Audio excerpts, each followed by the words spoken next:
upset victory that almost seems certain on the part of Donald Trump. Things will change. We'll go to Dalal Street in a moment from now to find out the very latest. As I said, the lead in the United States, Trump 168, Hillary Clinton 122. So if you put those two items together, it's clear that Donald Trump, and I'll be looking at Surjit Bhalla to be joining me in a short while ago. Remember, Mr. Bhalla has got most Indian elections right, but he seems to have got the US election at the moment horribly wrong. A lot of us today have egg on the face. I don't have any scrambled eggs at the moment. I'm going to probably pour this water on my head because I had predicted a Hillary Clinton victory. We got it terribly wrong. I want to get in people coming in from the US at the moment on the line.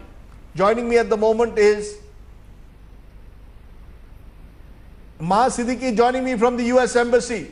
Ma, it appears at the moment that Donald Trump is set to become the next president of the US. I'm not calling the election because CNN and Fox and other networks are still not calling it, but now it will require Hillary to fashion a miracle to win. So is there already a sense at the US Embassy that Donald Trump is the next president of the US? Well, when we are talking to officials here, the diplomats who are posted in the US Embassy in New Delhi, they are still not willing to, for certainty say who they are with at the moment, because they believe that in the last minutes too, things can go any way. And they say that close elections of this nature are not a surprise to them, but many of them do believe that these are the first elections where they've seen polarization. And that really is something that is, the takeaway from this election. But Rajdeep, I also have with me, since you were talking about the Dalal Street and the Sensex going down by 1,300 points, I have with me the Vice President of NASSCOM at the moment with me here, Mr. Prashanto Roy, and let's put some questions to him about the uncertainty that's prevailing around us at the moment, which seems to be of a major concern.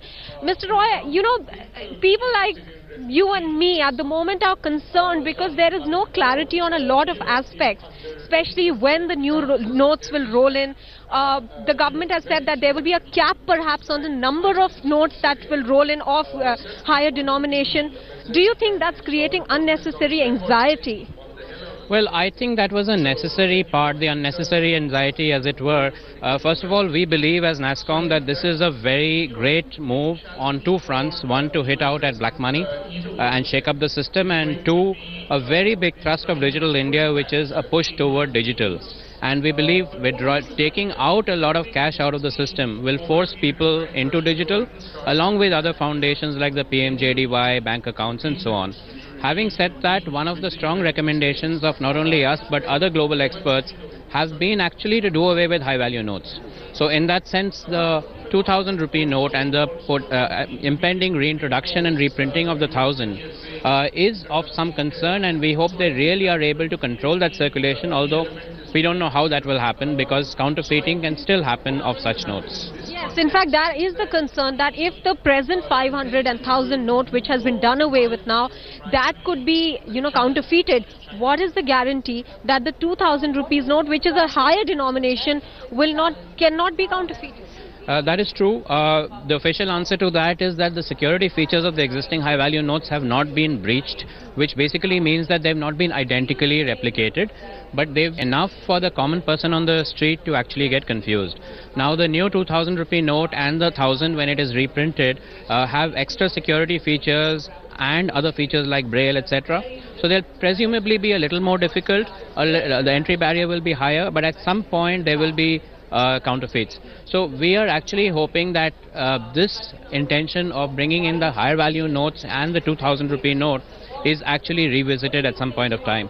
Till up to now, I believe there will be a major amount of chaos, and to that extent it was not really avoidable because they couldn't have pre-announced it, so the idea was to give very, very little to really hit it like a blitzkrieg or a surgical strike.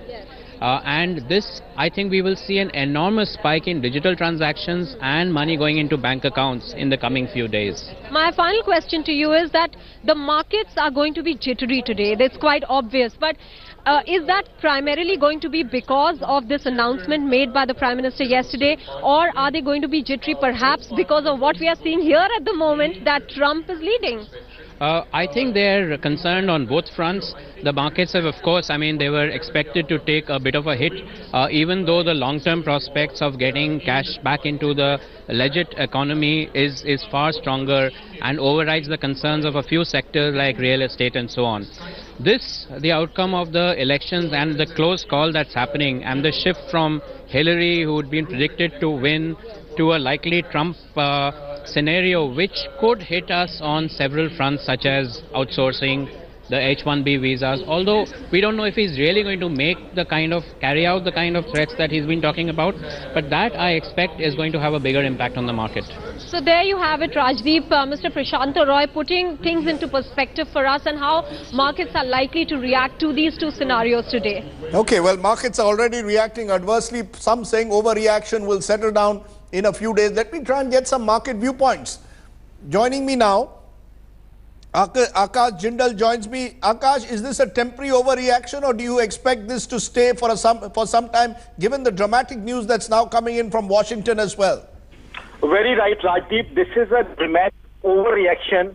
Markets, rather than taking time to understand things, they react certain times.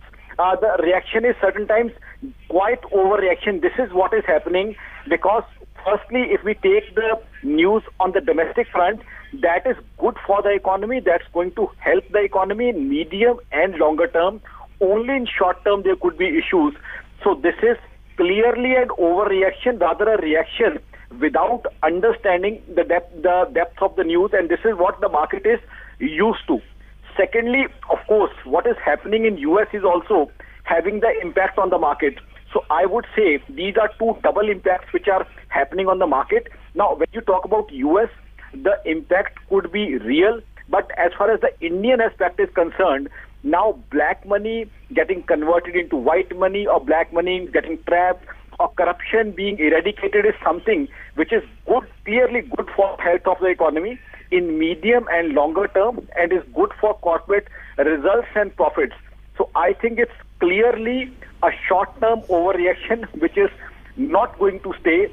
In fact, markets have always been asking for more transparency, and global investors have always been saying that India has not been growing because of corruption and black money. And we all know that global investors have a role to play in our Indian stock market. And Mr. Jindal, I must stop you because we are getting in more news at the moment. I want to continue to focus on the markets, which, remember, while we play those pictures of Donald Trump, because it appears that barring a miracle now, Donald Trump will be the next president of the US, because Florida is the last hope, and more or less it appears at the moment that even Florida is going the Trump way. He's winning all the big battleground states, pulling off the kind of miracle that few would have predicted even 24 hours ago. Markets, remember, in deep red. That's our focus at the moment. Jugal Purohit is joining me from the newsroom to give us a sense of what exactly is happening in the markets.